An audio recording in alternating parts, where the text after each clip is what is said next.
CT scan में या colonoscopy में लिखा होता है डाइवर्टिक्यूलोसिस सीन और फिर पेशेंट घबरा जाते हैं। डॉक्टर साहब, ये क्या कंडीशन है? डाइवर्टिक्यूलोसिस मतलब क्या? डाइवर्टिक्यूलाइटिस मतलब क्या? ये इन्फेक्शन है क्या? ये कैंसर है क्या? क्या मुझे सर्जरी होगी? क्या मुझे पेट पे बैग लगाना पड़ेगा? कई सारी चीजें इंटरनेट से यहाँ वहां से इंफॉर्मेशन का एक ओवरलोड सा मिल जाता है और फिर कुछ समझ में नहीं आता है।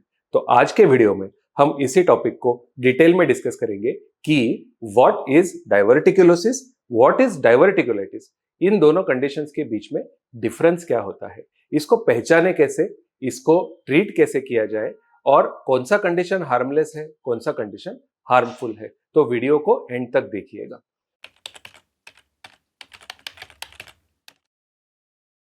नमस्ते, मैं doctor Aditya Kulkarni, gastro and cancer specialist oasis clinic Pune में प्रैक्टिस करता हूं और मेरा एरिया ऑफ इंटरेस्ट है पेट के यानी कि डाइजेस्टिव सिस्टम के डिसीज कंडीशंस और उसकी लैप्रोस्कोपिक एंड रोबोटिक सर्जरी से सक्सेसफुली ट्रीटमेंट करना।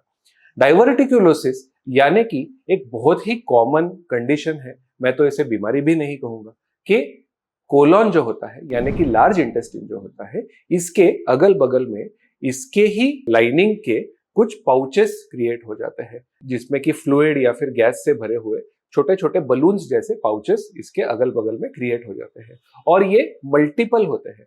यूजुअली कोलॉन का एक हिस्सा जिसे हम सिग्मोइड कोलॉन के नाम से जानते हैं, इस एरिया में पर्टिकुलरली डाइवर्टिक्यूला का फॉर्म होना बहुत कॉमन है।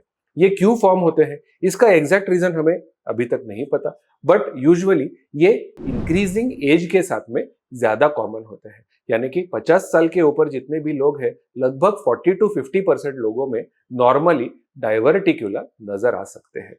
कुछ कुछ लोगों में जिनमें फाइबर की मात्रा डाइट में कम है या फिर कॉन्स्टिपेशन की बीमारी है, इनको डाइवर्टिक्यूला बनने का ज्यादा चांस होता है। ये डाइवर्टिक्यूले जब अपने आप बनते हैं तो बिल्कुल रिस्की नहीं होता है, ये एक एनाटॉमिकल फाइंडिंग है और जब तक इसमें कुछ और इश्यूज नहीं आते हैं, कई सारे लोगों को तो पता भी नहीं होता है कि हमें डाइवर्टिक्यूलम है। सीटी स्कैन पे या कभी कोलोनोस्कोपी किसी और चीज के लिए अगर हमने परफॉर्म की है तो उसमें हमें कभी कभी ये डाइवर्टिक्यूले इंसिडेंटली यानी कि नॉर्मली भी नजर आ जाते हैं। अब आते हैं जो कंडीशन रिस्की है उसके ऊपर, यानी कि डाइवर्टिक्यूलाइटिस। इसका मतलब है कि जब इन कोलॉन के पाउचेस में स्टूल या बैक्टीरिया फंस जाते हैं तो इसमें स्वेलिंग और इन्फेक्शन, इन्फ्लेमेशन की शुरुआत हो जाती है। इसे हम कहते हैं डाइवर्टिक्यूलाइटिस। और डाइवर्टिक्यूलाइटिस एक बीमारी है, एक डिसीज है जो कि सारे डाइवर्टिक्यूला के मरीजों में नहीं दिखता है, बट कुछ पेशेंट्स में ये इन्फेक्शन नजर आ सकता है।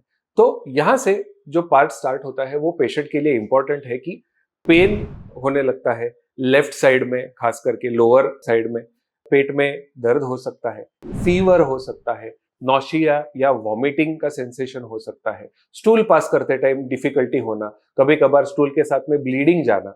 ये सारे अगर कंडीशन या सिम्टम्स अगर दिख रहे हैं तो इसे हम डाइवर्टिक्यूलाइटिस के नाम से जानते हैं। और डाइवर्टिक्यूलाइटिस नॉर्मली तो काफी सिंपल सा होता है, बट इसमें कुछ कुछ कॉम्प्लिकेशंस की भी रिस्क होती है। यानी कि ये कॉम्प्लिकेशन क्या हो सकते हैं कि अगर डाइवर्टिक्यूला यानी जो पाउच है इसके अंदर का प्रेशर इन्फेक्शन की वजह से ज्यादा बढ़ जाता है तो वो बर्स्ट होने का चांस होता है। और जब ये बर्स्ट होता है तो अगर एक कंटेंट यानी नैरो स्पेस में बर्स्ट हो जाता है तो वहां पे कोलॉन के बगल में एब्सेस फॉर्म हो सकता है, या फिर अगर पूरे पेट में बर्स्ट होता है तो पूरे पेट में पस होकर पेरिटोनाइटिस यानी कि इमरजेंसी क्रिएट हो सकती है। साथ के साथ अगर ये डाइवर्टिकुलम जो है जो यूरिन के रास्ते के वहां पर बर्स्ट होता है या फिर वजाइना के यहाँ पे बर्स्ट होता है तो ये एबनॉर्मली कम्युनिकेशन यानी कि फिस्टुला फॉर्म कर सकता है। तो ये कुछ कॉम्प्लिकेशंस है जो डाइवर्टिकुलाइटिस की वजह से हो सकते हैं। तो अब हम ने जाना कि डाइवर्टिक्यूलोसिस का मतलब क्या है, डाइवर्टिक्यूलाइटिस का मतलब क्या है। तो एक जो कंडीशन होता है वो बहुत ही नॉर्मल होता है, इसमें यूजुअली कोई सिम्टम नहीं होते हैं। कभी कभी थोड़ा बहुत अनईजी फील होना या फिर थोड़ा कॉन्स्टिपेशन फील होना, ये नॉर्मल डाइवर्टिक्यूलोसिस में भी नजर आ सकता है। बट जब पेन होने लगता है, फीवर होने लगता है, वॉमिटिंग होने लगता है, तो ये एक अलग कंडीशन है, ये डाइवर्टिक्यूलाइटिस है। अब ये डाइवर्टिक्यूलम इन्फेक्टेड हो चुका है और इसको ट्रीटमेंट की जरूरत है। तो यूजुअली जब हम पेशेंट को देखते हैं, अगर बिल्कुल कोई स्वेलिंग, इन्फ्लेमेशन नहीं है तो डाइवर्टिक्यूलम को हम ज्यादा उसको सर्जिकल या कोई ट्रीटमेंट की जरूरत नहीं पड़ती। हम सिर्फ डाइटरी चेंजेस, लाइफस्टाइल चेंजेस जिससे कि कॉन्स्टिपेशन ना हो, ये सजेस्ट करते हैं। जब डाइवर्टिक्यूलाइटिस होता है तब आईवी एंटीबायोटिक या फिर ओरल एंटीबायोटिक, साथ के साथ डाइट को थोड़ा कम करना और कुछ केसेस में सर्जरी या कुछ और ट्रीटमेंट की जरूरत पड़ सकती है। तो diverticulosis is a harmless condition, but जब वो इन्फेक्शन की वजह से डाइवर्टिक्यूलाइटिस में चेंज हो जाता है तो इसकी ट्रीटमेंट बहुत जरूरी हो जाती है।